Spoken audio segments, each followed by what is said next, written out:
Once నేను పంచాయతీరాజ్ శాఖ బాధ్యతలు తీసుకున్న తర్వాత మొట్టమొదటి దృష్టి పెట్టింది కూడా జాతీయ ఉపాధి హామీ పథకం కింద అసలు ఏమేమి అవకతవకలు జరిగినాయి. ఎంత గొప్ప పాలసీ పెట్టినా పథకం పెట్టినా జనం అందరూ కొల్యూడ్ అయిపోయి, అంటే మనకి పార్టీలు కొల్యూడ్ అయిపోయి అందరూ అంటే ఒకళ్ళని కరప్షన్ చేసామని అర్థం చేసుకోగలం, కానీ ఒక గ్రూప్స్ కొల్యూడ్ అయిపోతే తప్పులు నిర్ధారించడం చాలా కష్టం అయిపోతుంది.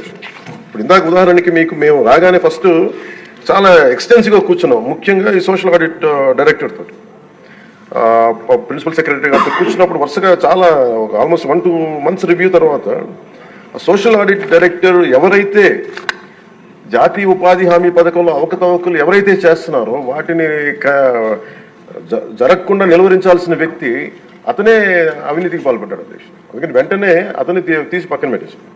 అవి కాకుండా మేము తీసుకున్న ఇమ్మీడియట్ చర్యలు ఏంటంటే అధ్యక్ష, ఒకటి మేము ఈ social audit, vigilance cell, quality control ముగ్గురు కొత్త వాళ్ళని పెట్టాం అధ్యక్ష.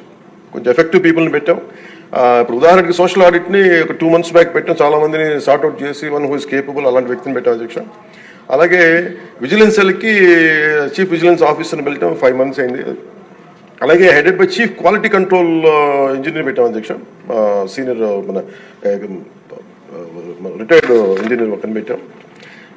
మేము చేశాక మేమేం చాలాసార్లు ఉదాహరణకి 2024-25లో అబ్జెక్షనబుల్ ఎక్స్పెండిచర్, అంటే ఇది అవినీతికి దారి చూపిస్తుందని చెప్పి దాదాపు 250 కోట్ల అవినీతి జరిగింది అని చెప్పేసి సోషల్ పీపుల్స్ ఆడిట్ ఫోరం నుంచి మనం దాదాపు ఇప్పటికీ 546 మండలాల్లో మనం సోషల్ ఆడిట్ చేసాం ఇప్పుడు దాకా ఆడిట్ ఫోరం.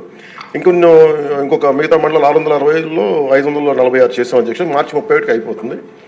దాంట్లో 24-25కి 250 కోట్ల అవినీతిని ఉంది అనేది చేశారు. ఇదంతా కానీ ఇది ప్రాజెక్ట్ డైరెక్టర్ పీడీ చూసిన తర్వాత 71 కోట్ల మటుకే out of 250 crores only 71 crores recover చేయాలి అనేది ఆయన ఆర్డర్ చేశారు. దేనికంటే గౌరవ సభ్యులందరూ చెప్తున్న దాంట్లో మనకు అవినీతి జరిగిందని తెలుసు. అక్కడ అందరూ మస్తర్లో ఫాల్స్గా చేశారు, పనులు చేయకుండా రిజిస్టర్ చేసుకున్నారు, లేదంటే జేసీబీలు పెట్టి చేశారు, ఇవన్నీ ఉంటాయి. కానీ ఎక్కడ కూడా ప్రూఫ్కి దొరకలేదు.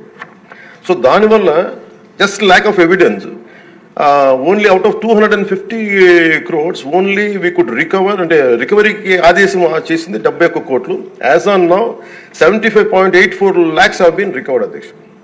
అంటే 250 కోట్ల అవినీతి జరిగిందని గుర్తింపబడింది, కానీ సరైన సాక్ష్యాధారాలు లేకపోవటం వల్ల ఓన్లీ 71 కోట్లకే రికవరీ చేయాలనేది ప్రాజెక్ట్ డైరెక్టర్ వాళ్ళ బాధ్యత అది.